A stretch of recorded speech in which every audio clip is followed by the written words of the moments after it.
নমস্কার বন্ধুরা, পায়েলের রান্নাঘরে আপনাদের স্বাগত জানাই। আবারও চলে এসেছি নতুন একটা রেসিপি নিয়ে, পমফ্রেট মাছের ঝাল।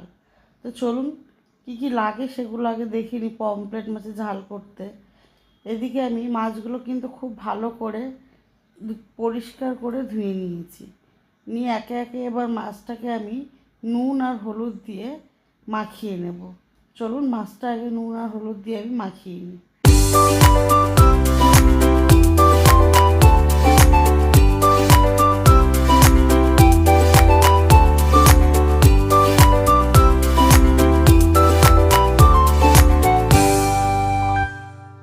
তো চলুন, মাছগুলো কিন্তু খুব ভালো করে নুন হলুদ মাখানো হয়ে গিয়েছে। এবার আমি একটা ফ্রাইং প্যান বসিয়ে দিয়েছি, একে একে মাছগুলো আমি ভেজে নেব। মাছ কিন্তু বেশি ভাজার প্রয়োজন নেই, খুব হালকা করে এপিট ওপিট একটু হালকা লাল লাল করে ভেজে নিলেই হবে। দেখুন আমি যেভাবে মাছগুলো একটু এপিট ওপিটভাবে ভেজে নিয়েছি, আপনারাও এইভাবেই ভেজে নেবেন। বেশি কড়া করে ভাজলে কিন্তু এই মাছের স্বাদ পাওয়া যায় না, তাই হালকা করেই আমি মাছগুলো এপিট ওপিটভাবে ভেজে নিয়েছি। দেখুন সমস্ত মাছ কিন্তু আমার ভাজা হয়ে গিয়েছে। এরপরে যে গ্রেভির জন্য যেগুলো লাগবে সেগুলো আমি এখানে রেডি করে নিয়েছি।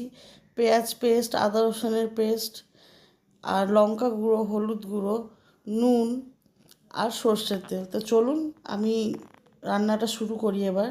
এদিকে কড়াই বসিয়ে দিয়েছি, আমি তেল দিয়ে দিয়েছি। তেলটা খুব ভালো করে গরম হয়ে গিয়েছে। এবারে আমি পেঁয়াজটা দিয়ে দেব। পেঁয়াজ পেস্টটা দিয়ে খুব ভালো করে লাল লাল করে কিন্তু আমি ভেজে নেব।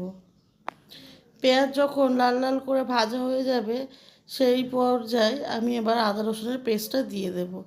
আদা রসুনের পেস্ট দিয়ে কিন্তু খুব ভালো করে মশলা কষিয়ে নিতে হবে। তো চলুন এদিকে আমি আর একটা মশলা বানিয়ে নিই। আদা রসুনের পেস্ট ছিল যে বাটিতে, ওতে আমি একটু জল দিয়ে দিলাম নুন, দেবো হাফ চামচ জিরের গুঁড়ো, হাফ চামচ হলুদের গুঁড়ো আর 1 চামচ লঙ্কার গুঁড়ো দিয়ে সমস্ত কিছু খুব ভালো করে আমি মিক্স করে নেব। এই মশলাটা আমি এবার যে আদা রসুন আর পেঁয়াজ যে ভাজা ভাজা হয়ে গিয়েছে তার উপর আমি এবার ঢেলে দেব। আবারও সমস্ত কিছু খুব ভালো করে কষিয়ে নিতে হবে যতক্ষণ না মশলা থেকে তেল ছাড়ছে। দেখুন মশলা কিন্তু আমি খুব ভালো করে কষিয়ে নিচ্ছি। একটু সময় নিয়ে ধৈর্য ধরে কষাতে হবে।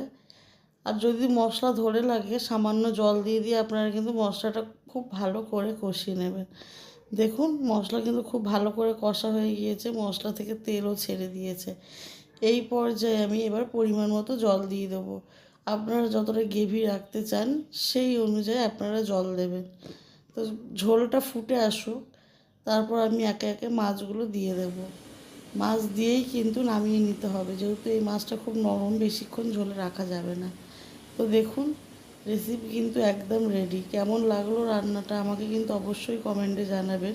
আর আমার চ্যানেলটাকে লাইক অ্যান্ড সাবস্ক্রাইব করে দেবেন।